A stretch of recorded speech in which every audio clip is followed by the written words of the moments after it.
Welcome everybody to the dungeon. This is Black and White, Volume 19.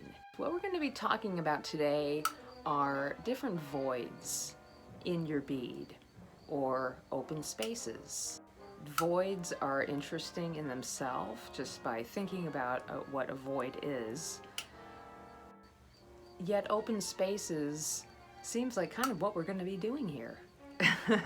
Making a void. This is a fairly simple bead. It might take a little bit of practice. Take your time. It's a lot of fun. Watch the video a couple times if you need to. I hope you get something interesting out of this to further enhance your lampworking and bead making needs. Other than that, you guys, thanks so much for all of your support and subscribing and watching. It's just been really cool lately to see our chart start to rise, and it's all due to you guys. So thank you guys, I love you, and we'll see you next time in the dungeon.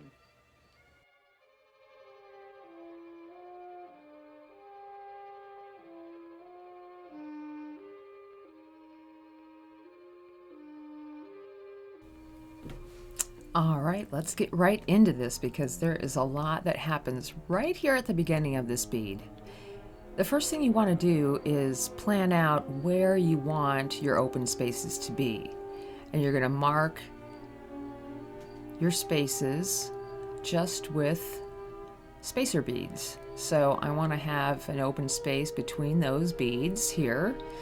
And the first two I will try to center up together as well as I can. And then maybe a little bit further down. And then a few more wraps. I want these slightly like, a big pony bead or something like that.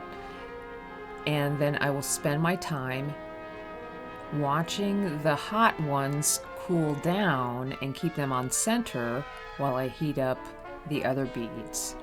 And right here I'm pressing down on both sides because that is going to be the front and back. So now what we have to do is create our voids. And the way that I've found that works for me is to continuously keep your beads warm and add dots, large dots, to extend them outward.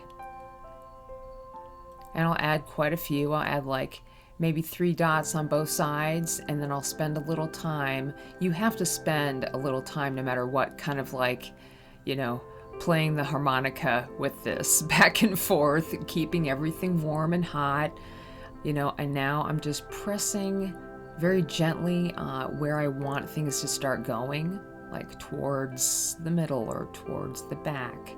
So I have done that, and now I'm adding my larger dots because I'm getting ready to bridge the gap. And if you don't know about bridging the gap, which is what I'm doing, I have a video on that, so check that out. I am not sure exactly which one it is, but I'll put it up here in a second. So you see how I just start working off of this other side of the bead now to get the other side to go. So now I have these two that I want to bring together, and I'm just using the top of my marver and making sure that they are pretty much solid, and I'm going to continue to heat them up and make it look nice, and then go ahead and open them up a little bit with, what was I using there? I was using a graphite rod. You'll see me use that quite a bit, my little graphite rod here. And as I'm working on this side, I am continuously giving heat to that lonely little bird-shaped seagull bead up there. Now that the bottom half is done, we can start to bridge this other gap. And this one's much longer. So I kind of saved that one for the end because I knew that the smaller one would go faster. And you can do this flat, like this is a flat bead, okay, like to be worn. You can put different items in between these voids when you're making your work. And it doesn't have to be glass. I mean, what if it's like a weird found object or something, or like a bone or a stick or a, I don't know, a rock. And now I'm going to add a little bit of white because I felt like the white was being neglected. And it was like, use me, I'm right here. So I was like, okay, gotta use the white. And now it does get pretty big. And here's the thing, you have to be able to melt everything down, yet keep it from collapsing. And that's where the graphite rod comes in really handy, because it not only does it help shape your bead, and I want this bottom part a little flatter, not so rounded at the top. See how I shape this now? I'm not letting it get any hotter than it needs to be. And now I'm going to make a little crease here because I kind of need a little bit more shape going on here. Yeah, that looks pretty good. I was proud of myself. Now I'm just heating and making sure that the initial bead looks great. And obviously you probably just noticed that I ruined my bead release there. And yes, some of it got on my bead and I didn't realize it. So I'm sorry about that, but that's just the way things are when you're working off the cuff. And, you know, why would I stop now? I didn't even know. So now I'm going to go add a little bit of black dots. It's all about dots. I don't know what it is. That's why I am so in love with dots, because dots can make things. It's like a dot matrix. And I'm keeping everything nice and cool, yet it's hot enough to where it's not going to break.